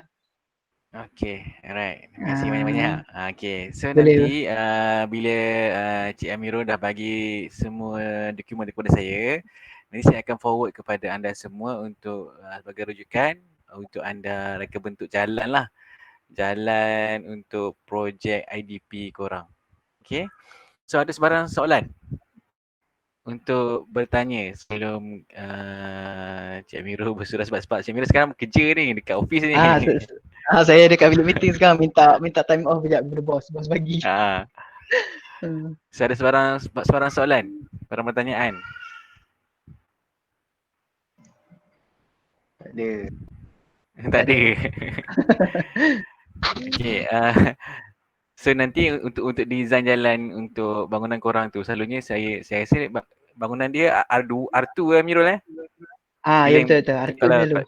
Kalau untuk bangunan residential ni ataupun commercial area, normally kita akan design based on R2 lah. R1 ni jalan-jalan kampung. So nanti bila dapat ATJ tu, arahan teknik jalan, so boleh refer kepada, adakah tadi dia punya design kriteria tu untuk sizing R2 berapa size dia dan sebagainya, so boleh refer kepada ATJ tu lah. Dan juga slide dalam untuk menggunakan refer kepada slide tu lah, nanti saya dapat daripada Encik Amirul, saya akan kongsi dengan anda semua lah. Okay, doktor, ataupun saya juga boleh macam ni doktor, ataupun kalau siapa-siapa yang nak tahu lebih, bolehlah ambil nombor telefon saya, boleh WhatsApp. Kalau nak tanya direct tu pun boleh. Saya okey je. Nanti WhatsApp bagi tahu lah daripada grup mana apa benda nak buat. InsyaAllah kalau saya ada, saya boleh tolong lah insyaAllah. Bagi tahu kat mana nanti saya akan cuba bantu. Sebab mungkin benda present ni mungkin present ni mungkin tak faham sebab tak nampak sangat kan. Kalau nanti WhatsApp bagi tahu lah, seorang je lah ketua kumpulan ke, WhatsApp bagi tahu saya, nanti saya akan tunjuk lah. Boleh, tak kisah doktor. Boleh. Okey, alhamdulillah. Sebab saya bukan dalam bidang jalan ni, that's why saya macam tak ada tolong berkongsi pengalaman pada petang ni. So kalau nanti ada isu mengenai dengan reka bentuk jalan, so bolehlah nanti saya Mirul nombor telefon macam ni Mirul bagi ke apa? Nanti saya share gitu lah. Boleh. Nanti saya boleh ambil sekarang pun boleh. Boleh. Nombor telefon, boleh nombor telefon Mirul 01 010 Baca. 010 400 6091.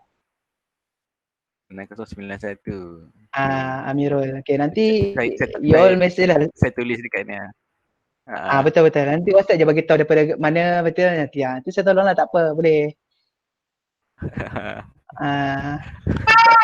Kalau macam selepas waktu office hour? Boleh.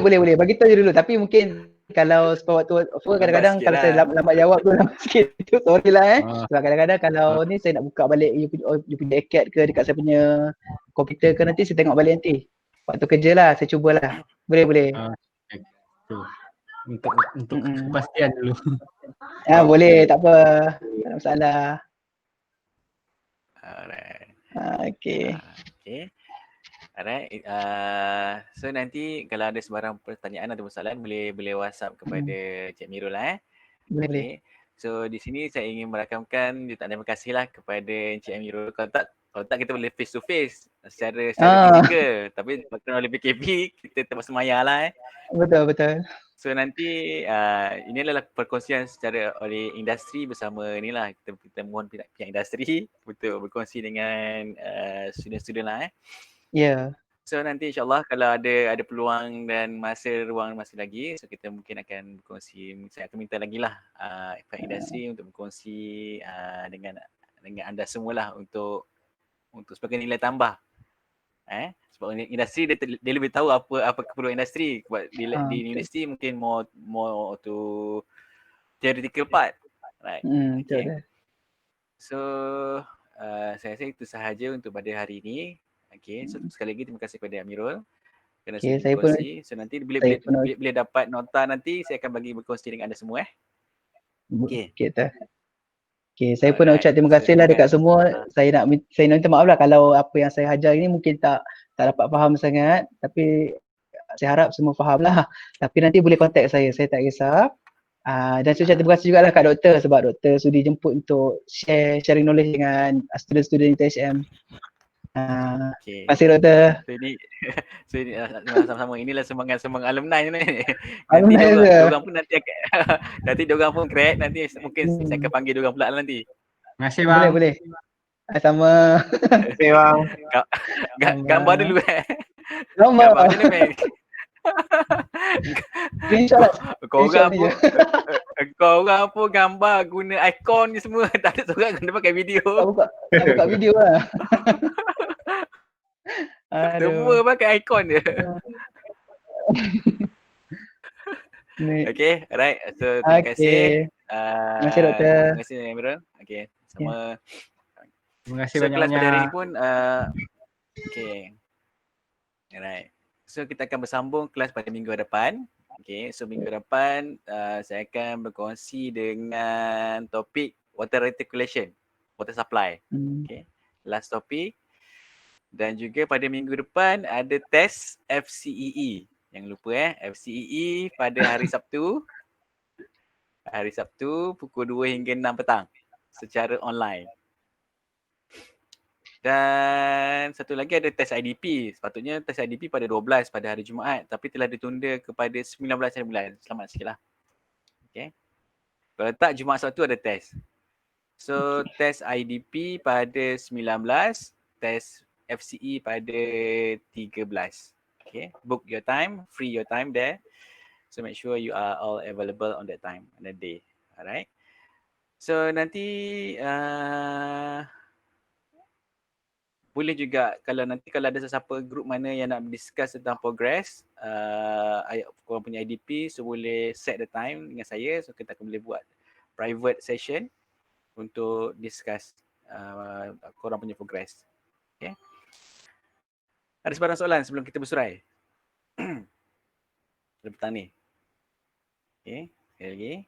So kalau tak ada soalan, so terima kasih sekali lagi Amirul dan juga kepada anda semua kerana sudi meluangkan masa pada petang ni. So stay safe, stay home. So assalamualaikum warahmatullahi wabarakatuh dan salam sejahtera. Waalaikumsalam. Terima kasih doktor.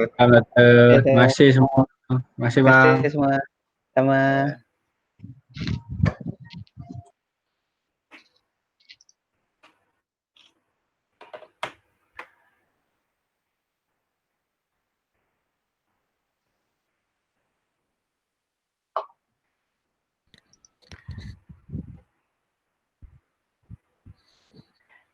Mirul, nanti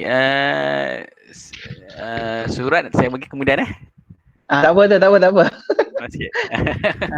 Surat dengan CJ lah, ada CJ lah, surat dengan CJ nanti saya bagi kemudian. Tak apa. Kita nanti ruang mesej nanti tu saya akan tolong lah tu.